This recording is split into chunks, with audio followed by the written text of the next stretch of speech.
Hi, my name is Sarah Rachel Scholl, and this is Fuck the Canon. I'm here today with my dear friend. I'm Nick Thornton.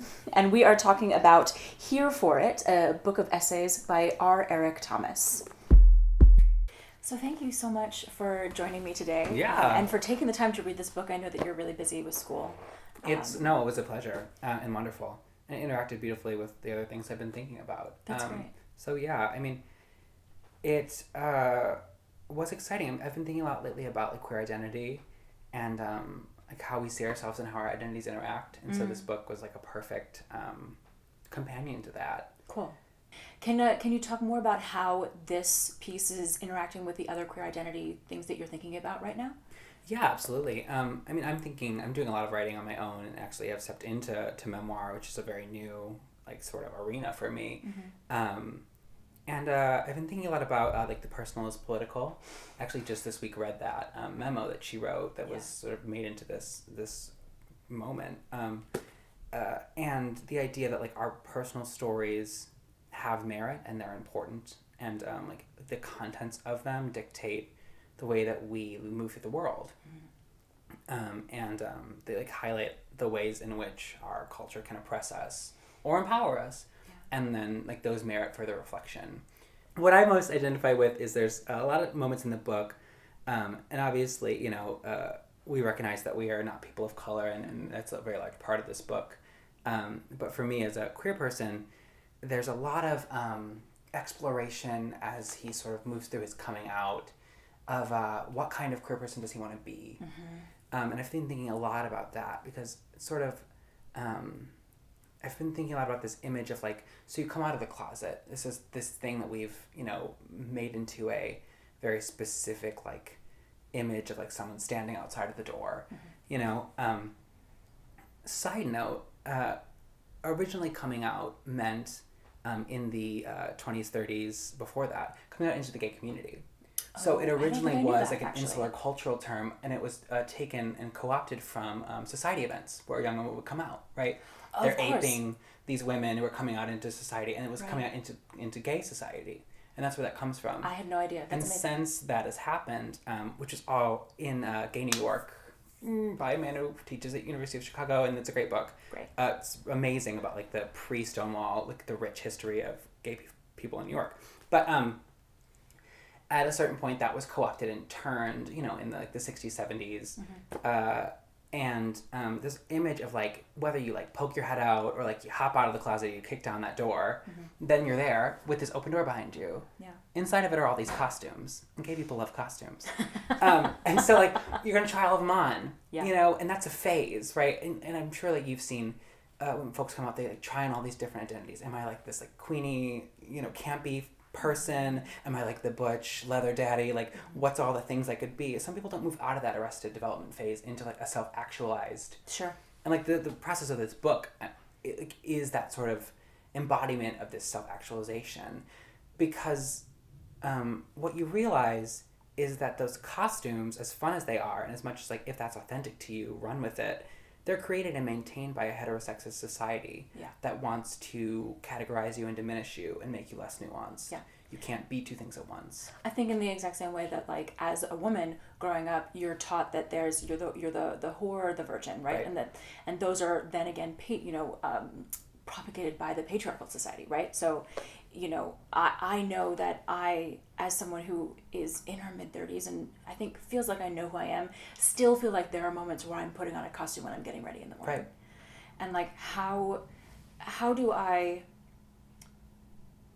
don't know, how do I grapple with that, right? How do I say, like, this is who I am, but who am I performing for today when I go out of the house? Like, what is there such a thing as my authentic self? What does that look like? Is that me wearing leggings and a sweatshirt? Probably. But like the putting on of the dress, the putting on of the makeup, like that also feels authentic, but still somehow performative. And I just think you're so right. It's so interesting. And I think that's what's exciting about the process of memoir and the process of looking through someone else's eyes, because you see that struggle in someone else and you feel so much more in community with other people. Because I think we forget that everyone else I'm sorry, some other people are thinking the same way. There are probably many people who put on whatever's in their drawer, straight white guys who put on whatever's in their drawer and they're ready. Right. And, some days I'm like, wouldn't that be lovely? But, we also have to contend with who we are, what environment we're in, what role are we playing? And if you fill that with authenticity and you find where you fit in there, right, is that enough? I loved something that you said a couple minutes ago, the idea of the personal being political. I think we as artists encounter this a lot where, especially in the time where we are now in art making culture, where it's like we are battling against what we perceive as like fascism, right? In our country, in America. And so like there's this choice we make, are we going to do something that's political or are we not going to do something that's political? Right. And I think like that is a misnomer. Everything is political.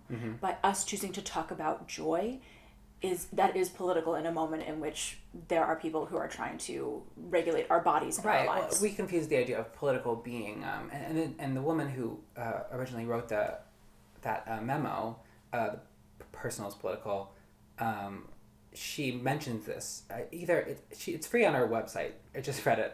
She mentions this either in the current or the more contemporary response or in the article that clarifies her use of political in being the way you move through a social space versus we always think political and we think like elected politics or like and that's not it. Like the political is bigger than Capitol Hill. It has to be because every sphere and community we exist in has some kind of form of politics. If it didn't, then it wouldn't exist as a community, right? Right. Well, if you're going to have a community, if you're going to have a society, there is going to be some sort of governance of that community, right? So that is inherently, I think, political in that sense. And us in red, white, and blue. I know, so patriotic, yes. Very unintentional. Something that I love taking notes when I read these books, just because like I don't want to forget the moments that made me gasp and. I tried with Post-its and. Yeah. They fall, but same kind of idea. Yeah. But like this is in the preface, like before we've even gotten into the book itself. He says, "What choice did I have besides constantly code switching between identities as a means of hiding in plain sight?" Yeah. And I think like for me this book was a process of him uncovering all of that code switching and deciding to when and how to let it go. And I'm curious, I feel like my identities as a woman, as a cisgendered person, as a heterosexual person, like I have been taught my entire life that I'm sort of the mainstream, right? I'm white, I'm married to a man, and so I don't think about how my identities change depending on the space that I'm in a way that I feel like I know that you do, and a way that he does, and I'm curious. What's your reaction to that quote? Like, how would you respond to that? I mean, it's like so. Like at the core of being a young person and not being out and like sort of analyzing everything around you. Yeah. It's like radar. You get into a space, and I still do this as someone who's out, especially if I'm outside of Chicago. And there's like a potential for, there's potential for danger in Chicago, but you get into more conservative settings, and I sort of like get down and it's like, who's around me? What are they doing? What am I wearing? How are they thinking about me? What's going on with that? And like, am I safe? Because I'm not tough. My words are biting, but my fists are just for I don't know, making cakes, just for shaking. I mean, and I also think a lot about in reflecting on myself. The process of starting this graduate program has been a lot of reflecting on myself, which wasn't what I was expecting, is the tactics that code switching entails, and everyone is different, right? Yeah. For me, it's humor, and it sounds like for our Eric, it's also humor. Yeah. And it makes me think of a quote I heard Dolly Parton say of when all else fails, make it funny.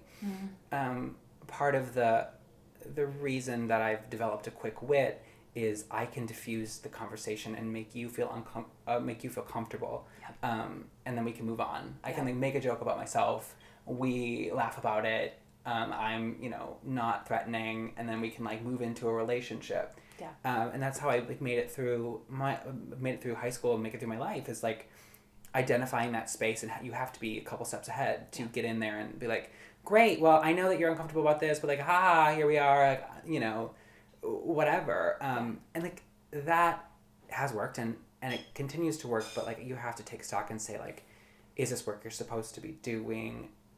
Am I just like molding myself around all of these other people, and is that okay? And sometimes yes, it is. It's so interesting. I have all of these sort of like mainstream identities, but then I'm also fat. And so it's like and we've talked about this before, right. Navigating that in the world. And I know that it was probably when I was in 6th or 7th grade, maybe 8th grade, I realized that the way to defend myself was to be funny, mm-hmm. and to make fun of myself first. And that if I did that, then no one else could, because it was too late, because I'd already done it for them. And it made them more comfortable. Right.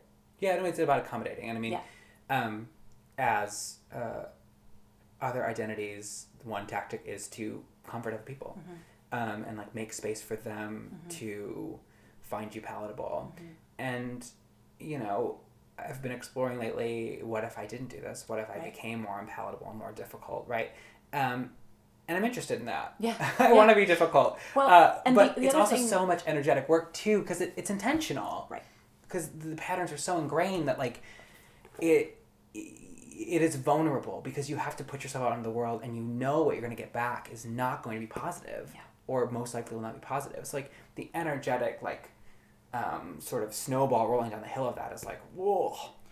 Right. It's the code switching is exhausting. Mm-hmm. The trouble with the lessons that we're taught about, or actually we're not taught about, how whiteness and heterosexuality and these things that we raised in a culture that makes that the unquestioned norm, mm-hmm. it is so harmful for two reasons. The first one being that it makes everything else seem other, and even if that other is accepted, it's still foreign and not normal. Mm-hmm. And it also diminishes all of your sense of yourself. Yeah. It was this amazing podcast. Why can't I remember the quote about like how whiteness operates, and like it is erasure of you. You are an idea. You are a disembodied idea, mm-hmm. because white culture doesn't really exist, and whiteness doesn't exist without oppression. Right. And so I've like been thinking a lot about that lately, because like as a white person, what does that mean? And like even saying that like still is kind of cringy and gross, right? But like I am, and like what does that mean? What is my history? Mm-hmm. And how does it relate to other histories? Mm-hmm. And who was I talking to recently? Maybe it was us, about how American theater or Western drama, and the show is called Fuck the Canon, is white theater, white mm-hmm. literature. It is, and we need to accept it as so that we can move forward and make it broader and. Right.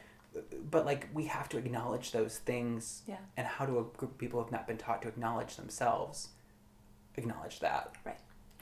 There is no thoughtfulness to what we choose to teach ourselves about our past. And so it then doesn't help us inform a future that is more diverse and more inclusive and more interesting. And as our community expands with the internet, there's just needs to be more listening, because there's more people talking. I love how he talks about his family, mm-hmm. and how supportive his family was and how safe he felt at home. And there's this quote I wrote down from pretty early in the book where he calls where he grew up Bubble Land. Mm-hmm. And he says, "In Bubble Land, we were separated from forces that sought to harm us and given resources that could expand our worlds. If you're my parents, you do everything in your ability to make that world appear, because perhaps if your child can live in this more just world for long enough, it will become their reality." And I feel like hearing you talk about your parents and how you were raised, it feels like they were able to provide that for you as well. Yeah, for sure. My family's story is really complex, and especially the story of my mom's family and sort of the ins and outs of her journey through, trauma and recovery and reclaiming herself. And my parents have been together since they were 11, and so the complexities of the way their families interact in this small town, my dad grew up in a house, and over the back fence was a restaurant. It was a drive-in, and my mom's family owned the drive-in. Oh, wow. And so, like, it's this very, like, fascinating American story, right? But moving past that, they did. It didn't matter what was going on or what they were going through as people, right? Because when you're a kid, you have an emerging sense that your parents are people. Yeah. But, you know, it takes a while to sink in. Right. And they created this amazing space for my sister and I to be who we needed to be, and to be safe. And that was always the priority. My parents always followed us, our lead, in what we needed. They were listening to us, and, you know, I mean, even in the tangible example of, I never made a Christmas list. I've never made a Christmas list my whole life. My mom would just listen to us when we talked to her, and she would figure out what we wanted. Yeah. And, you know, then she would tell Santa. Yeah, of course. You know, they weren't going to let anybody tell me that I wasn't enough. And even when I came out, my mom they weren't sad that I was gay. They were sad that life would be harder. Yeah. You know, and that's, I mean, what more can you ask for? Right. Yeah, it's amazing. And I love that section in the book, because you have to live in that space of possibility as a kid, because the world limits you at every turn. And I think the journey of the book is so much of, like, potential and limit, this in and this out of, like, you move through. I think we have a faulty perception of finality when we finish phases of our life that society has deemed hard and fast. Like, you graduate from high school, you get married, you finish college, and this idea that the work is done. And, you know what I mean? But it's not. You move into a new thing, and it has its own set of problems and nuance. You know, you're married, you understand this, but, like, you get married, and that's the first day of a journey. Like, we, you know, we spend all this money and all this time on weddings, and they're great. It's too much work and money, but they're great. And you don't think about, and I try to keep it really present, that, like, it's the beginning of this adventure that takes consistent work. Because if you don't, then you're going to just lose touch with your partner, and you're going to lose yourself, or you could either lose touch with them or you lose you in them, which is equally scary.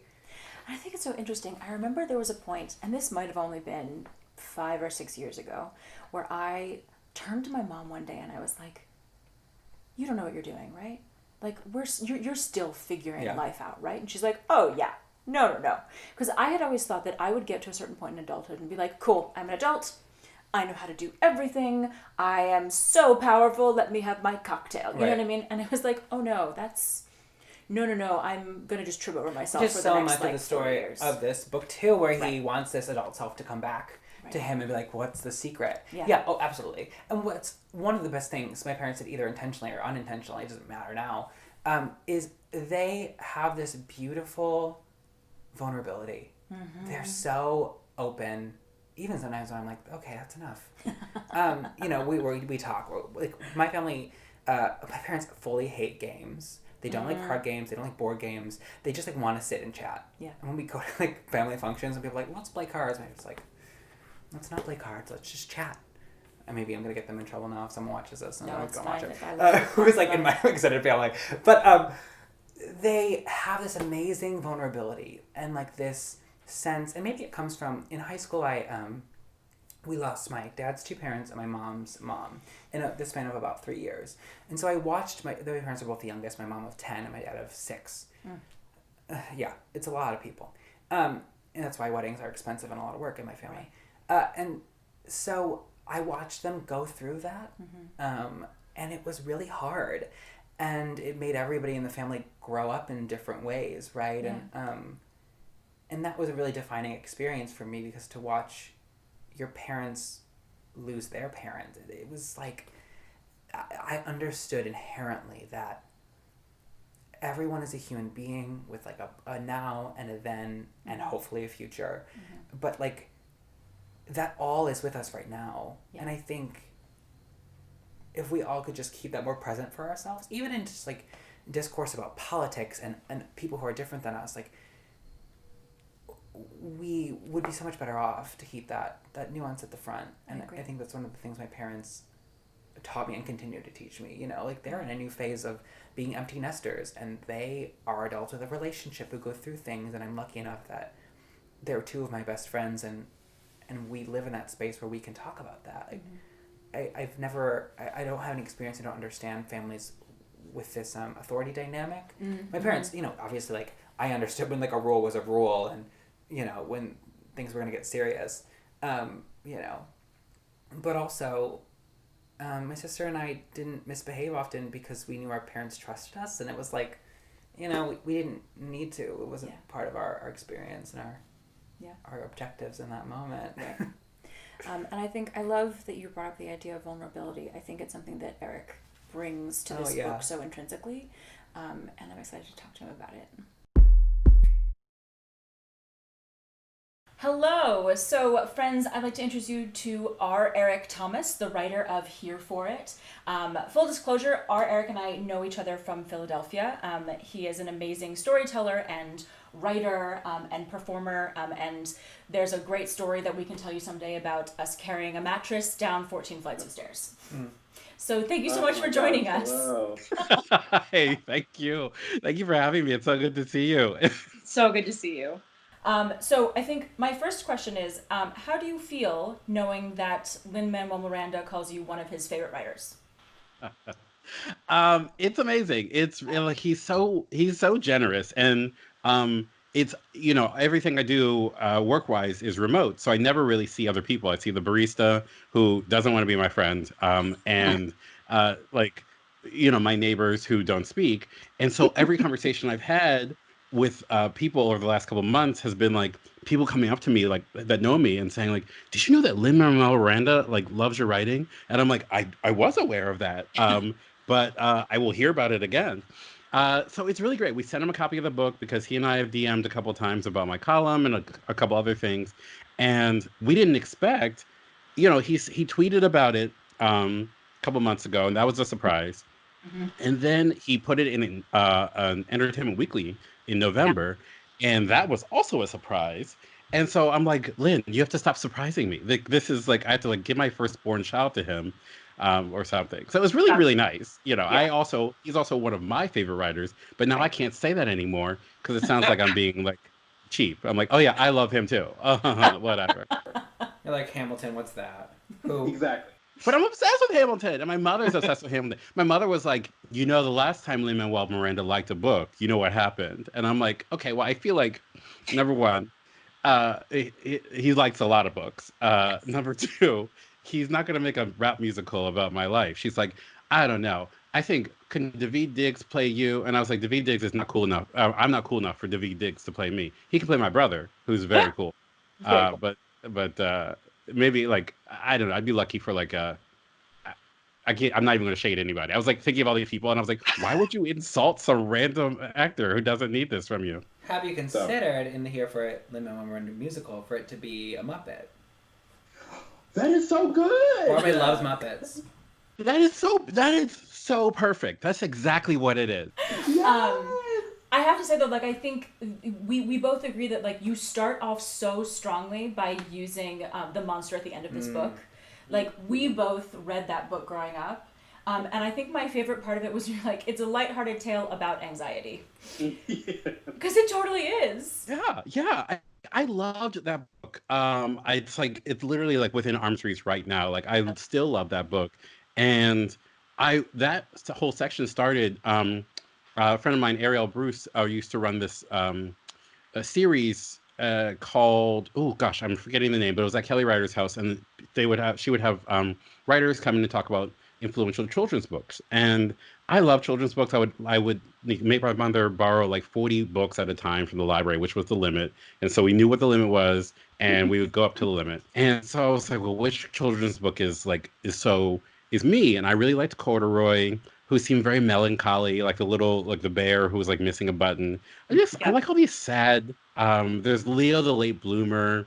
There's just all these melancholy weirdos. But like Grover it like this manic exercise in like a meltdown that Grover has. I like never identified with anything more. And looking back as an adult, I was like, oh yeah, you knew exactly what was going on with that dude. You were like freaking out about the future, in a way that is, I guess, can only be described as like Muppet-esque. Yeah.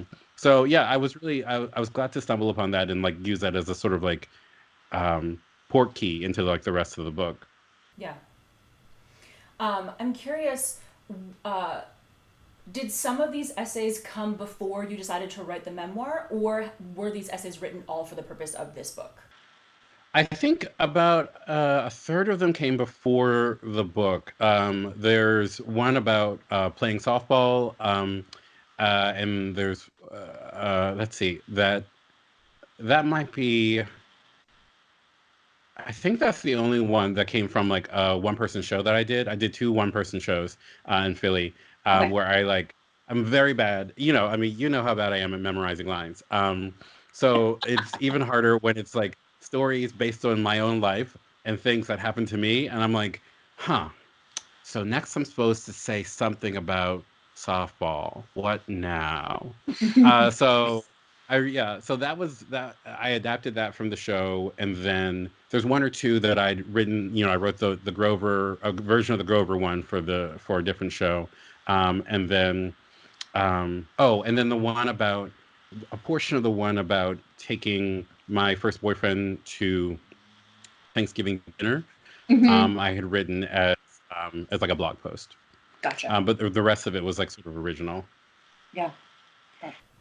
Oh, No, go ahead. Sarah and I have worked together pretty extensively on solo theater, and you just mentioned your work in solo theater, and I wondered like how that influenced the way you approach this process of memoir, because your voice is so strong and so clear in the book, and like so conversational. How did those universes sort of overlap for you? As you wrote. That's re- it's a really interesting question. For a while I really wanted to be. I really did want to be a monologuist, sort of in the style, you know, in the Spalding Gray school, or you know, I mean, not really, a little bit, um, but so I'm really interested in that form, and I'm really interested in the intimacy that you can create when you are actively telling somebody a story while also like performing on top of the storytelling act. And I do a lot of like storytelling, but I always like to build just a little bit of artifice on top of that. Yeah. And so I don't find that I'm like that great a performer. And so you know, and of course the Tony I'm going to win will contradict that. I mean, the musical, And obviously. exactly, yeah, like for the first Tony for puppeteering. Um, like just shadow puppeteering, really, just me in the background pulling the strings. Um, no, but I was really glad to find that I could transfer the impulses that I have around solo performance and monologue into the memoir form, where I'm performing a character of myself while also telling a story straightforward. But I think constantly about the audience for these stories. Yeah. Um, Perhaps, you know, sometimes to my own detriment. There would be times where my editor would say to me, like, "You're explaining this thing." You know, there would be times where I'd explain things about Black culture um, in the book, and my editor would say, like, "Are you assuming that Black people aren't going to read this book?" And I'm like, "Well, no, but I'm also assuming that like white people are going to read the book, and so I'm thinking about them." And she's like, you can pull back and just let people Google if they need to Google." Which is empowering. But I am always sort of visualizing um, this book existing in sort of a theater atmosphere. Well, and I think that's something that we both really commented on when we talked about this a few days ago, is how personal everything was. And it felt like it almost felt like there wasn't any sort of added persona like you would get when you're doing sort of a first person, like live lit type thing. Like it felt like we were really seeing you very intimately. And it felt incredibly generous, and also just really beautiful. Yeah, endearing. I don't know. I Yeah. think there's something really wonderful about the way you sort of present yourself as like this curmudgeon in some moments of the book, and then you like counter it with like a really warm, beautiful moment. I think, I don't know. As a queer person, I like really identify with that. Like sense of self-presentation and then like the revelation of vulnerability is really exciting and something that feels really familiar. Mm-hmm. Well, thank you. Yeah. Like I found that to be really freeing. I do, and I think a part of it, I think a lot about like different versions of expectations that you are of who you're supposed to be and how you're supposed to behave, particularly in positions of otherness, whether it's like around blackness or queerness, or even like Christian, like which is Christian's not necessarily an other, but like in the worlds that I'm sort of Right. in, it is, and certainly like progressive Christian is like in this day and age, like people are like, what? Either you're like a zealot or you are like an atheist, and Yeah. that's like not like that's obviously not true, but that's sort of the common conception. So like this performance of like either piousness or over top blackness or over the top gayness like can sometimes be like freeing and sometimes be trapping. So it was really exciting for me to sort of like jump into those registers and then jump back down and say like, yeah, but also like, I hate this, I'm really lazy and I don't want to talk about this anymore. Yeah.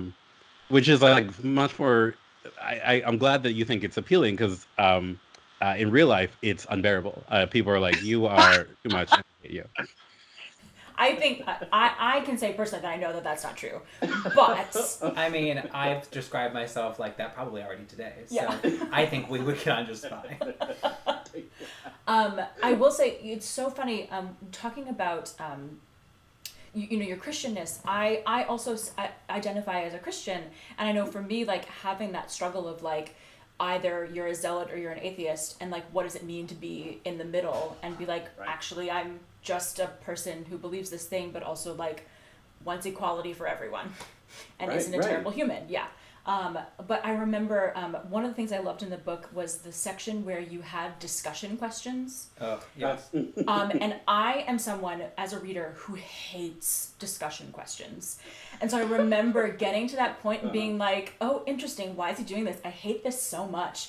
And I kind of skipped over them, and then I went back to them, and I was like, oh, wait, he's doing something really, really special with them. This is amazing. But there was, I can't remember which ones in specific, but it was like, talking about faith and religion, and it's like, what does it mean if this church is supposed to, like, if God loves all but only these certain people and not other people, like, what does that say about this religion? And it was like, yes, the thing that I have struggled with since George W. Bush became president. It's like the way in which Christianity has been taken over by the conservative right, for me, has been something that I've struggled with for the past 15 years, I would say. Yeah, and I think a lot of people. I think a lot of people are having that same experience, and I think there is this other layer where you have to like sort of account for people who are supposedly in the same group as you, and I think and you wonder, well, should we just say that we're actually different? We're in a different group altogether, and like it's certainly not as hard for people who identify as Christian to have to navigate that sort of duality. As it is for people who identify like as Muslim in America, but it is still, it can be so frustrating to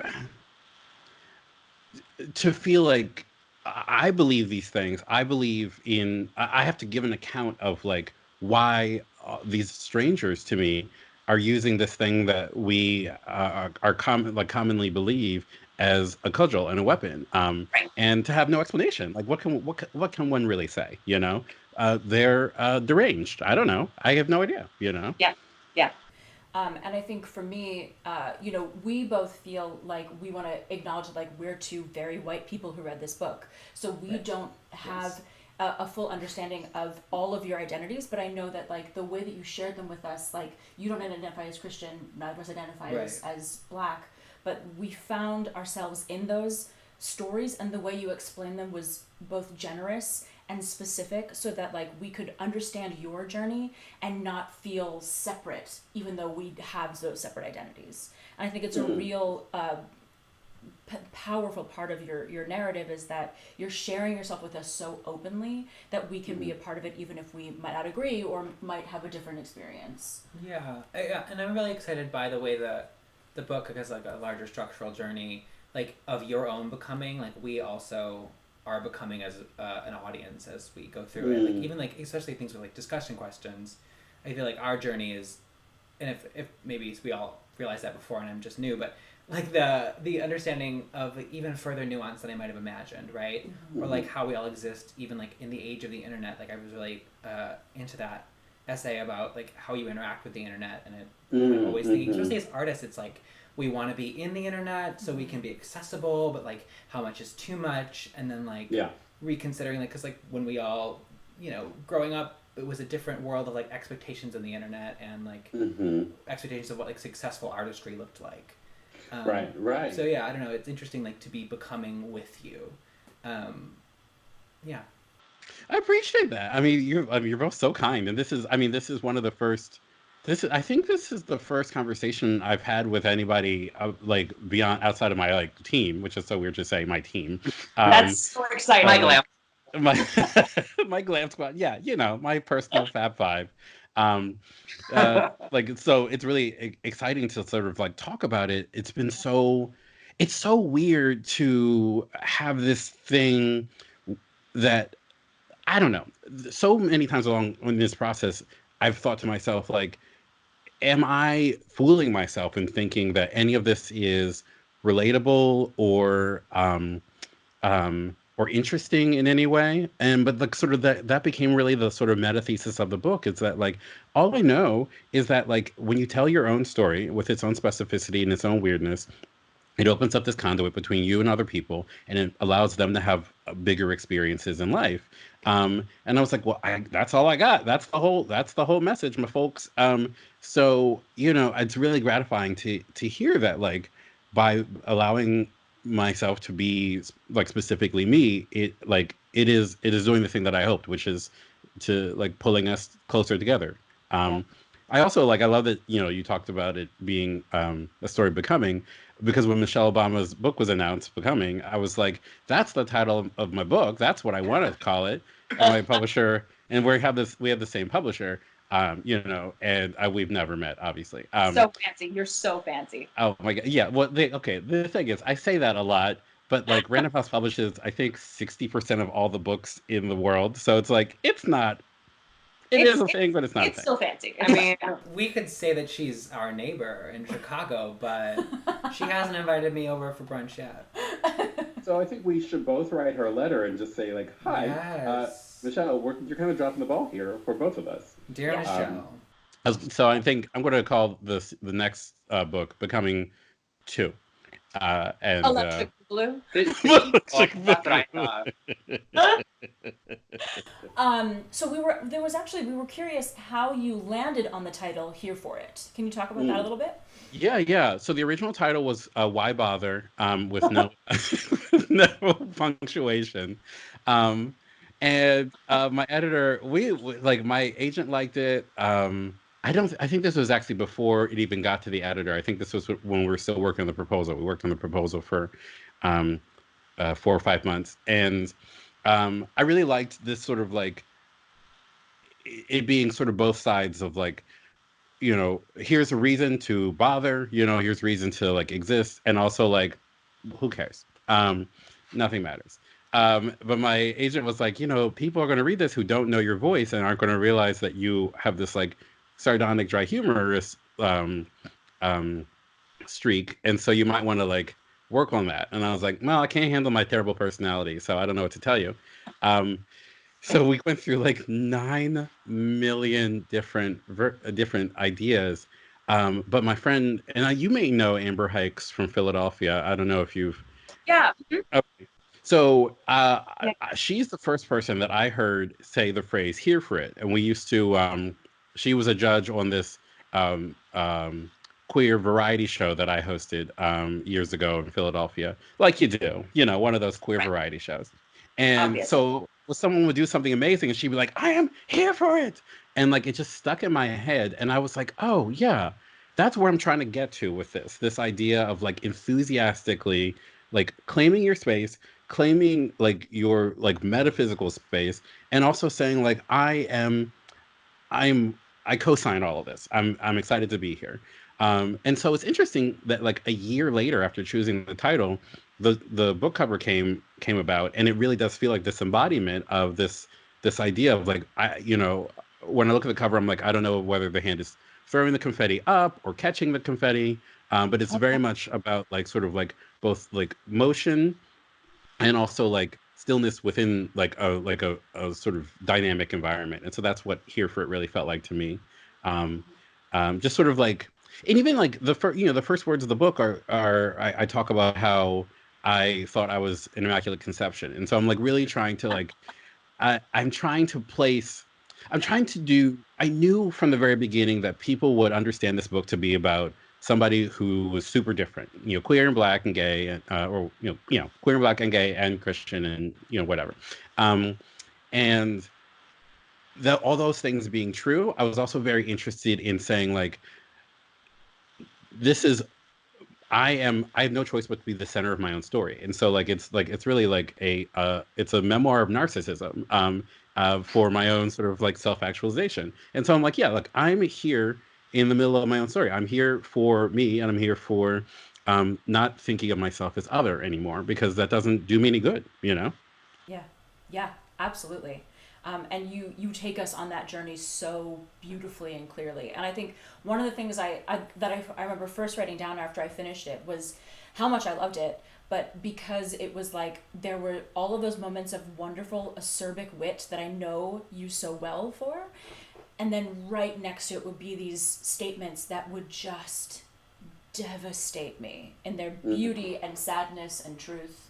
I think for me, the Electra chapter was very impactful, and I wrote down a couple quotes, and I don't want to spend too much time rehashing your writing to you because you know your own writing, but oh no, this is my favorite pastime. But the one sentence you have: she knew that grief was the thing that had forced her out of her old life, waving from the train platform as she left.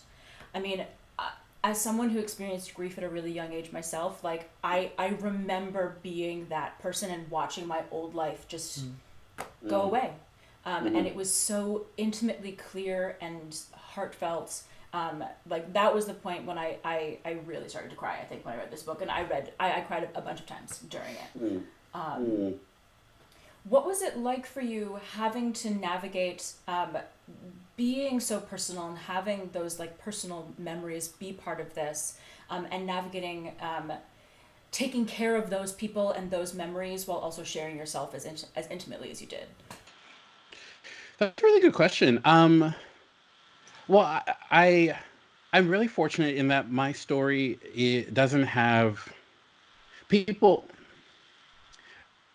There have been plenty of people who I feel like we have unresolved business, or they have been unnecessarily cruel, and I think I'm fortunate that the cruelty is on the top line of my story, and so I was able to sort of like just not put those things in, and and I have like sort of like I also just like I have a deep compassion. Like one of the things about writing this book is that like I had to learn how to be compassionate to myself, which is like the process of years and years of therapy.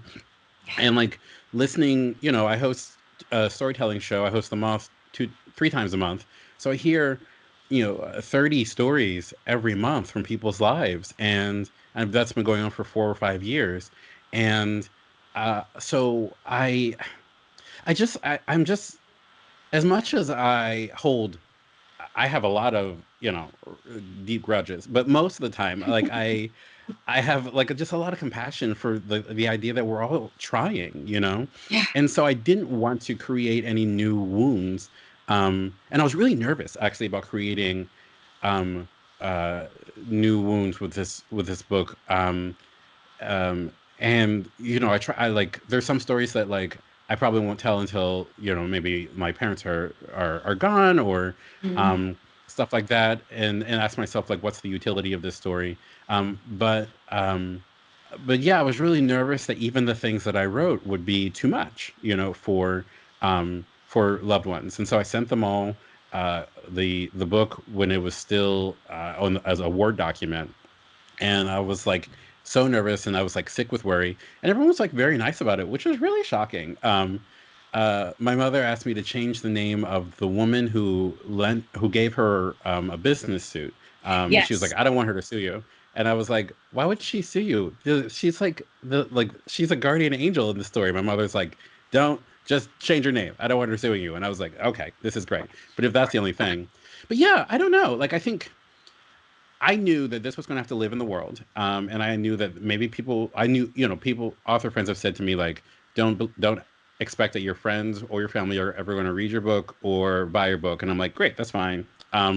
But if they happen to do so, I don't want them to come away feeling that I was unfair. I want it to be fair, Yeah. and I also didn't want to do any interviews. And so my fairness could only extend to my own memory. So I was limited by that. Yeah. Part of what we love about doing this particular series is being able to talk to you about your process, but also about what inspires you. So I'm curious, what are you reading right now? Who are you reading? What's giving you life right now? Oh God. Oh well, there's so many great things. Well, I'm not reading this right now, but I do want to say, actually, thinking about that last question, I thought a lot about Priestdaddy by Patricia Lockwood, Okay. which is a memoir of. No. Oh, hold on. Here's the cover. Great. Isn't it? This is a great cover, I That is think. a great cover. What a Little necklace. Priestdaddy, right? So great. So she writes about her father was or is a very conservative Catholic priest. He like became a priest after he got married and had 4 kids. And so she writes with such beautiful poetic language and such. Oh my gosh, she's the funniest writer I've ever read. But like her father is a real tough cookie. And so it is, and like she said, like he's not going to read this book. He hasn't read this book, but they're still in communication. So that was a really interesting, for me, example of how to write with kindness and with compassion, but also with like a sharpened blade. And which is like she's braver than I would be. I don't want anyone to ever be mad at me. So I love Priest Daddy. What else am I reading right now? I just finished a new book called I Know You Know Who I Am by Peter Kispert. And that comes out the week before my book comes out, so Great. February 10th. And it's a book of short stories, some of them very short, like some of them like microfiction. And the through line is that every story is about liars in some way. So somebody, the main character or another character is lying to themselves, lying to the public, lying to a loved one. And it's just so incisive. The prose is beautiful. The observations are beautiful. He's a queer writer, and so I think every main character is queer in the collection, and that's also really interesting. Thinking about, you know, as somebody who has not been out my entire life, like this knowledge, this sort of looking back in retrospect, sometimes you think of the periods where you closeted as periods where you were a liar, and that's a really interesting. I don't really think about it actively like that so much, but I think it's a really interesting space to explore with the distance of fiction. So I really, really recommend Peter Kitzbert's book. What else am I reading? I just bought a whole bunch of books. The Topeka School by Ben Lerner. It's sort of like I'm really only a little bit in, but from all the reviews I'm reading, it's just about um, it's sort of taking apart the some of the ideas around white maleness, Wow. and looking at it as from sort of like, and it's fiction, but like looking at it from a um, with a lens of like this is maybe a sickness in some ways. So that's interesting. What else am I reading? I don't know. All these things. Like also like I'm reading like 9 million things. Yeah. Yeah. Um, yeah, that's oh, Morgan Parker. Oh my gosh.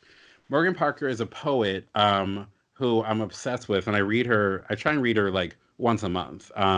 She has a book called There Are Things More Beautiful Than Beyonce. Um, and the book that I love like the most is uh, oh, Magical Negro. I find it so educational. And she's just attacking these different ways of being perceived and consumed in the world as a Black woman. Oh my God, Morgan Parker is a marvel. She's really amazing. Amazing. Thank you. We're gonna link all of those authors in this episode so that we can get them involved in the conversation as well. So that's really exciting. Awesome. Is there anything that we haven't talked about that you wanted us to know, or things that you're excited about? I mean, it's your first published book. How excited are you?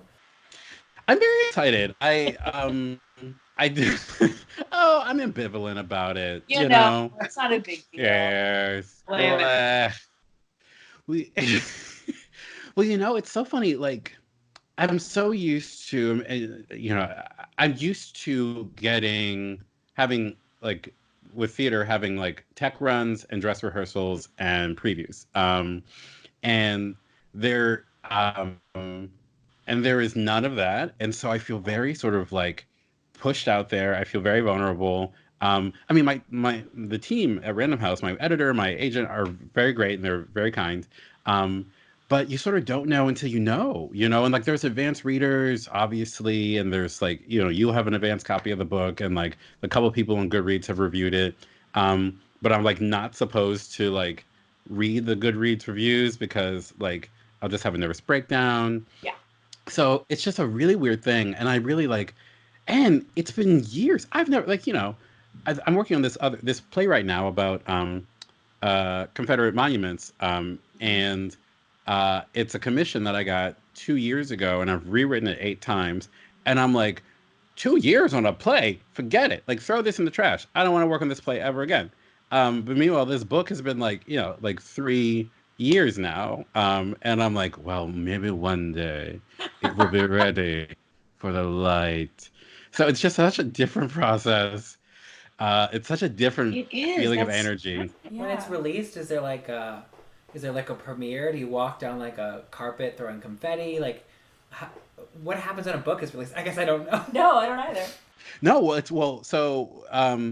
sometimes they will send you on book tour. So I am going on tour to just a couple East Coast cities initially. So the day it comes out, I think I might hopefully I'll have like an interview or two on the radio and a cake, hopefully. Yeah. What's that? A cake. Maybe like you have to. Okay, here's the thing: you have to throw your own book party. Like, and my agent's like, if you want to throw a book party, throw a book party. I support you in that. And I was like, I'm cheap. So. That's real. Yeah. So I'll be, I do a reading in New York, and then I do a reading in, I think, DC, and then I'm Baltimore, and then Philly. And so, yeah, it's just like a lot of readings, which is really fun. But like what I've learned from people who've done this is that like, you actually don't want to like party it up. Like you don't want to like go out for like drinks with friends in whatever town you're in, because you have to have all this energy. And I know that, and I remember these things, and I'm like, yeah, but what if I just stayed up till 4 a.m. drinking with my friends and celebrating and didn't listen to that advice? And we'll see. We'll see how it goes. My book tour might kill me. That could be in the sequel, Becoming 2. Yeah. Also Becoming 2. Yes. So okay, like, well, so I'm not a performer. So I guess one of the things I learned so much is from performers like yourselves. Like, are you, when you're in a show and like your friends come to see it and like they want to go out, is that like energizing for you, or are you like, I need to like go take a nap and go on with my life? I think it depends on who you are as a person. So I'm an introvert, so I Okay. expend energy when I'm with people, and I expend energy when I perform. So typically when I finish a performance, I'm like, cool, I'm going to bed. Unless I don't have anything the next morning, and then like I can go out and hang out. But yeah, I'm kind of a grandmother in that way. I'm like, I just did a lot of work. I love you all. Go have drinks. Be fun. Be free. I'm going to go to bed. I'm a director, so I was already drinking in the house. Yeah. I was like, my job's done. Give me the wine. Actually, I wanted to ask you about the play that is the epilogue. Spoiler alert for those of you who haven't read it. Mm-hmm. Sorry. It's fine. I don't know. Like, there's secrets. But like what led to that choice? And because I kind of love like the you at different ages, and like I think we've also had that like moment of like, what if I had that conversation with myself and I could go back and be like, don't say that, or don't wear that, or like that's not a cute blonde highlight in your hair. Personal experience. Right. Yeah. I've also had that's not a cute blonde highlight in your hair moment for myself when I had hair, which was a tragedy.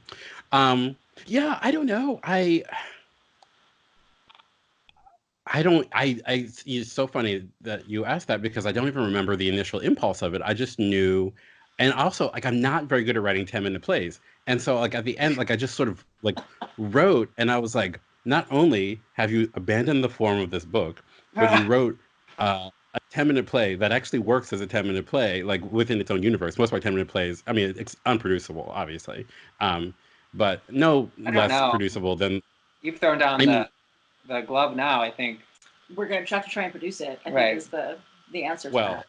that sounds great. And then if you do that, then I'll also send you my office comedy featuring a bunch of Muppets, which is also a 10-minute play, and also unproducible. I'm like, people are like, there's like 16 Muppets in this play, but it's a 10-minute show. Anyway, You're so not thinking big enough. exactly. Right. Well, I think what I wanted, and I don't know, I'm recording the audiobook in 2 weeks, and I don't know even how to approach that. But what I wanted was for the conversation that I was having in the book to both sort of expand beyond myself and sort of like shrink back totally within myself. Because ultimately it has to be a conversation I'm having with myself about my own worth. And the only way that I felt like I could do that was by just sort of like projecting into the future. And I also like, I really love, I love a happy ending. And I also I felt like the end of the prose portion of the book was happy. But I also knew, like I was writing it years after that stuff had happened, and I'm like, well, it's silly to read anyone's memoir and be like, well, he lived happily ever after, because like nobody does, and then at the end of your life, you die. And so I was like, well, then how do I create a happy ending that exists within the context of what's possible in life? And I was like, oh, well, I confront all the things that I'm afraid of, which is the future and making mistakes and looking back and saying, I wish I had done something different. And so it was really empowering to write versions of myself at 50 and 65 and 70 or whatever, that I knew in that moment, as I was writing it, like there were things that I was doing at that point in my life that I was like, oh, I really wish I wasn't doing this. I really wish that I was like being a better person in this aspect. And like, I was like, these people will hate this person that is writing this, you know, but they'll also like forgive him. And so it was like a little bit of therapy, but it was also sort of like, you're never going to be who you're never in this moment going to be who you're going to become. And hopefully the person you're going to become is always getting better. And that was sort of the presumption with those characters, is that they were all better versions of me. Although the one, you know, obviously, like the one is very rich and then the one is very poor. And I was like, why are you writing this into your life? I'm like, well, girl, it'll happen. It'll probably happen. Very appreciative of the closing of the caftan being like one of the final, because I also aspire to like grow into a caftan lifestyle. Mm-hmm. Oh my gosh. Here's the thing. I feel like, okay, I think that we as a culture need to elevate like caftan aspirations to like the level of like primary discourse, because the number of people, like women and queer men who I talk to who are like, oh my God, like one day soon, I'm just going to become full caftan. It's like, that day is today, folks. Let's do it. Why are we putting on clothes? Put on a tent and go about your business. Maybe that's the angle. Maybe we start a caftan business. I love it. I can't sew, and I don't own any spare fabric at the moment, but I feel like if it's a caftan, it's like you drape it over, you cut a hole, and you sew up the sides, right? I mean, essentially, yeah. Essentially. Ish. I feel like we could do more, though. I don't know. But yes, I also aspire to the caftan life at some point. Probably fun to like do sooner like rather than a later. caftan with like different like sayings on it. Ooh, you could Here get a for caftan it. with Yes. Oh no! I have to do this. You have to. I have to. Yes. We could talk for hours, clearly, and should at some point soon. But thank you so much for chatting with us today. Yes. It was so nice to meet you. Oh, my pleasure. Thank you for asking me. And I've been telling people about this book I'm a graduate student right now, and I cited it as one of my resources, cause wrote about it because I was doing this. And it's already a citation on free citation websites. So Okay. You've arrived. You've arrived. Okay, I'll take that. Thank you. We'll have a lovely rest of your day in Baltimore. Thank you. You too. Enjoy Thank you. it. Bye. Thank you so much for being here with me today. Thank and you for talking about having this me. book. It's such a glorious book. Yeah. We will link this book as well as all of the other books we've talked about today. Thank you to our Eric Thomas for being with us. It's always such a joy to chat with him. He's so delightful. Get yourself a copy though, really, because, things are rough right now, but this book is joyful and will make you smile. Yeah. So thank you so much for joining us and have a great day, friends.